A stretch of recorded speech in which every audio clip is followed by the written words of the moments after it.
Hello friends, Radhe Radhe. আশা করি সবাই ভালো আছো, সুস্থ আছো, আর আমরাও কিন্তু বেশ ভালো আছি। আরেকটি এনার্জেটিক ব্লগ নিয়ে তোমাদের কাছে হাজির হলাম। আশা করব তোমাদের আজকের ব্লগটাও ভালো লাগবে। দেখবে কখনো কখনো এমন হয় তোমাদের সাথে, অনেক সকালে উঠে পড়লে আর ভাবলে আজ তো সমস্ত কাজ টাইমের মধ্যেই হয়ে যাবে, ঘরও পরিষ্কার থাকবে আর রান্না বান্নাও খুব তাড়াতাড়ি কমপ্লিট হবে, আর নিজের জন্যও অল্প সময় পেয়ে যাবে। কিন্তু দিনের শেষে হাত দেখা যায় সময়টা যে কিভাবে পেরিয়ে গেল আর দিনটা কখন যে শেষ হয়ে গেল। আসলে কি জানো তো, জলদি ওঠাটা প্রবলেম না, প্রবলেম হলো টাইমের ফ্লোটাকে বোঝার। আমরা সবসময় এটাই ভাবি, জলদি উঠেছি মানে তাড়াতাড়ি সমস্ত কাজ হয়ে যাবে আর বেশি কাজ হবে। কিন্তু সত্যি এটাই, টাইমকে যদি সঠিকভাবে ম্যানেজ না করি তো দেখবে দিন আরও তাড়াতাড়ি পেরিয়ে যায়। সকালে যখন সবাই পেরিয়ে যায়, হাজব্যান্ড অফিসে, ছেলে স্কুলে, তখন দেখবে মনের মধ্যে কিন্তু একটা অন্যরকম শান্তি আসে। তবে এটাও নয় যে হাজব্যান্ড ছেলে বেরিয়ে গেছে বলে আমি খুব শান্তি পেলাম বা খুব আনন্দ। তার মানে এটাই যে ঘরটা এখন ফাঁকা হয়েছে, আমি আমার মনের মতন সমস্ত কাজ গুছিয়ে করে নিতে পারবো। তবে যদি আমি টাইমের সঠিক ব্যবহার না করি, মানে ঘর থেকে সব যখন বেরিয়ে যায়, তখন ফোনটা না দেখে, টিভি না দেখে, রিল্যাক্স না করে ওই 15 মিনিট ভাবলাম যে আমি একটু রিল্যাক্স করি বা টিভি দেখি, ফোন ঘাঁটি, তখন দেখবে কখন যে ঘন্টাখানিক সময় পেরিয়ে গেছে তখন একবারই বুঝতে পারবে না। তখন দেখবে নিজের মনের মধ্যেই ছুটতে থাকে কোনটা দিয়ে শুরু করব বা কোনটা আগে করব। তখন আর কাজের আগাগোড়া বোঝার ক্ষমতা থাকে না, আর সমস্ত কাজ আমার দিকে হাঁ করে তাকিয়ে থাকে। তখন মনে সমস্ত কাজ একসাথে কিভাবে করব। আরাম করার মানে কোনো দোষ নেই, বা সত্যিটাই আমাদের রিল্যাক্স করাটা অনেকটাই দরকার। তবে বডি আর মাইন্ড দুটোরই কিন্তু রেস্ট চায়। তবে রেস্ট আর টাইম ওয়েস্টের মধ্যে একটা পাতলা লাইন হয়, আর ওই লাইনটাই কিন্তু আমরা প্রায় দিনই ক্রস করে যাই।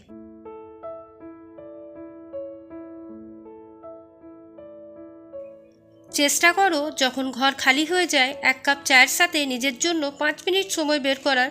ফোনটাকে দূরে রাখো আর সেই সময় নিজের মাইন্ডকে শান্ত রাখার চেষ্টা করো।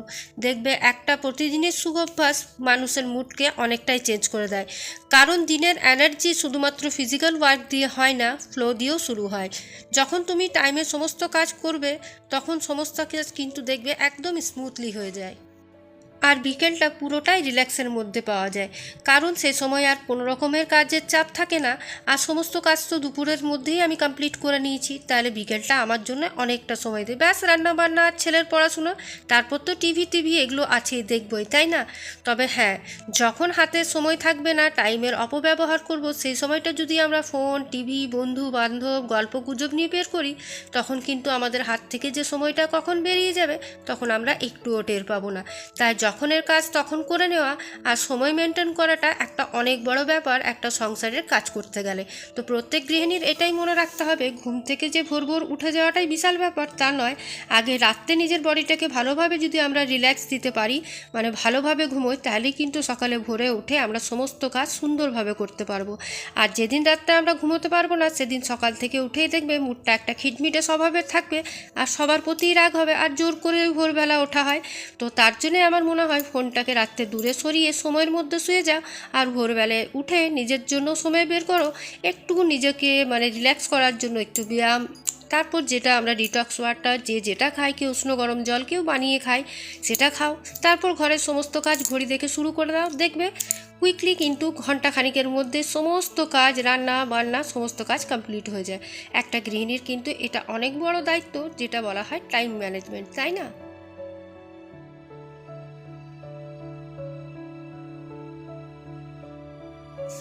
তো এদিকে দেখতেই পেলে সকাল থেকে কিন্তু আমি ছেলের জন্য ভাত বসিয়ে দিয়েছিলাম, যেহেতু ছেলের এক্সাম চলছে, সে এক্সাম দিতে যাবে। আর আমিও কিন্তু আমার ডাস্টিং যা যা কাজ ছিল সেগুলো কিন্তু সময়ের মধ্যে কমপ্লিট করে নিয়েছি।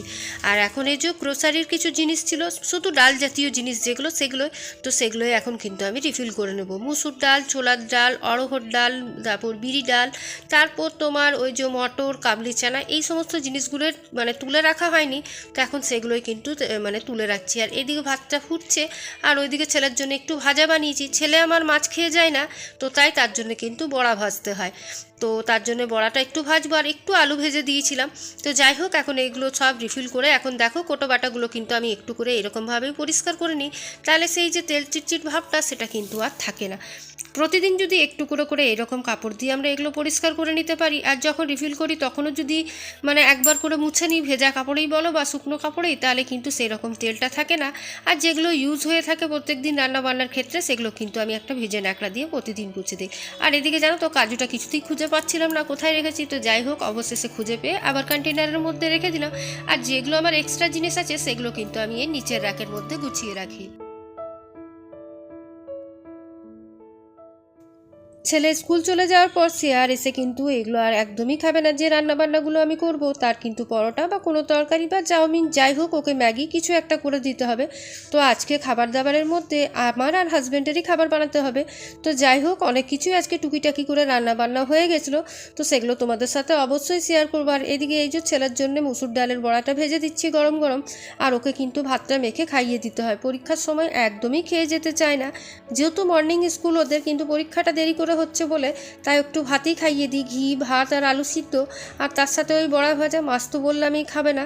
তো যাই হোক, এখন ওর খাবারটা ঠান্ডা হতে দিয়েছি। আর এদিকে আমি কিন্তু পেঁয়াজ কড়িটা ভাজতেও বসে দিয়েছি, কারণ জানি যে এদিকে সময়টা বরবাদ করে তো আমার লাভ নেই। তো কড়াইটা যখন গরম ছিল, তেলও ছিল, তাই পেঁয়াজ কড়িটা বসিয়ে দিয়েছি।